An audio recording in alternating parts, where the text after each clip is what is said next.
প্রতিদিনের মতো চলে আসলাম নতুন একটা ব্লগ নিয়ে। আজকে চলে যাব বাড়ির উদ্দেশ্যে। তবে এই ব্লগটা ছিল বুধবারে যখন বাড়িতে যাব, তাই আমার হাজব্যান্ড লাইনে দাঁড়িয়ে আছে আমাদের জন্য টিকিটের জন্য। আমি যখনই চিটাগাং থেকে বাড়িতে যাই, আমি ট্রেনে করে বাড়িতে যাই, কারণ ট্রেনে চড়তে আমার খুবই ভালো লাগে, আমার বাচ্চাদেরও ভালো লাগে। আজকে আমার হাজব্যান্ড আমার সাথে যাবে না, কিন্তু আমার বাচ্চারা থাকবে আমার সাথে।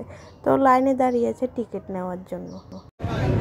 আজকে স্টেশন অনেক মানুষ। এত মানুষ তো শুক্রবারে হয় না। আজকে কেন এত মানুষ এসেছে? আজকে কেন এত মানুষ এসেছে রে? আজকে এত মানুষ কেন? এত মানুষ কেন? শুক্রবারে এত মানুষ হয় না। আজকে যে এত মানুষ থাকতে পারে না। আজকে কিসের প্রোগ্রাম হতে পারে? ওই দিন স্টেশনে অনেক মানুষ ছিল। মূলত বুধবারে এত মানুষ থাকে না, সব সময় শুক্রবারের দিকেই মানুষ বেশি হয়। তো আমার হাজব্যান্ড বলতেছে হয়তো অন্য কারণ। পরে মনে হলো মাঘ মাসের 1 তারিখে আমাদের দেশে একটা মেলা হয়, অনেক বড় করে আয়োজন করা হয়, হয়তো ওই জন্যই মানুষ ছিল বেশি। ট্রেন তো চলে আসলো, আপনারা দেখলেন। ট্রেন চলে আসার কারণে আর ভিডিও করলাম না, উঠে গেলাম। উঠে আসার পর বসার পর দেখলাম এই যে মানুষটা বসে আছে, ওনার 2টা পা নেই। কত অসহায় মানুষ। একটু পর চলে আসলো ঝালমুড়ি মামা। ঝালমুড়ি আমাদের অনেক পছন্দ, ট্রেনে উঠলে সবসময় খাওয়া হয়। আর আমার হাজব্যান্ড থাকলে তো বলবে এই যে তোমার ঝালমুড়ি চলে আসছে। যাই হোক, ওই দিন আমার হাজব্যান্ড ছিল না, তাই ও বলার নাই। আমিও আর খাই নাই একা দেখে, কিন্তু ও থাকলে সবসময় আমাকে নিয়ে দেয়। তো ঝালমুড়ি মামারও ভিডিও করে নিলাম। অনেক বিক্রি হয় ওনার, ভালোই বিক্রি হয়, ভালো। ট্রেন নিজ গন্তব্যের দিকে ছুটে চলেছে। আস্তে আস্তে আমার স্টেশনও চলে আসতেছে। এই যে মেলা বসবে বলছিলাম, এই যে মেলা শুরু হয়ে গেছে এখান থেকে। কখনো এই মেলাতে আমাদের যাওয়া হয় নাই, কোনো দিনও যাই নাই ছোট থেকে।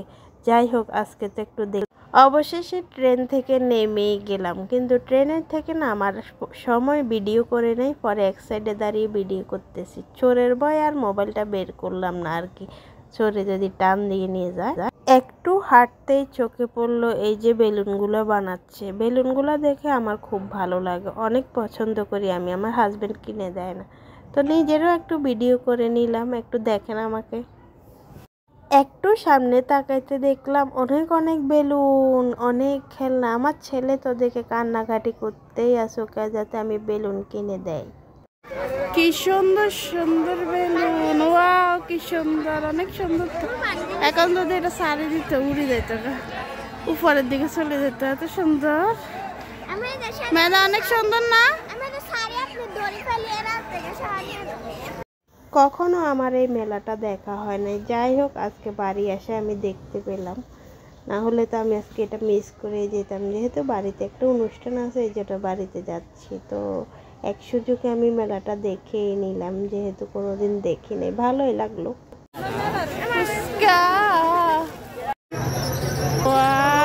কত বড় বড় মাছ দেখছে মেয়েদা, কত বড় মাছ। তোমার থেকে বড় মাছ। এটা বলে কাইকা মাছ।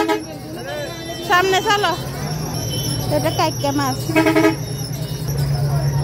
দেখছে না। এই ছিল আজকের ব্লগটা। ভালো থাকবেন সবাই। আসসালামু আলাইকুম।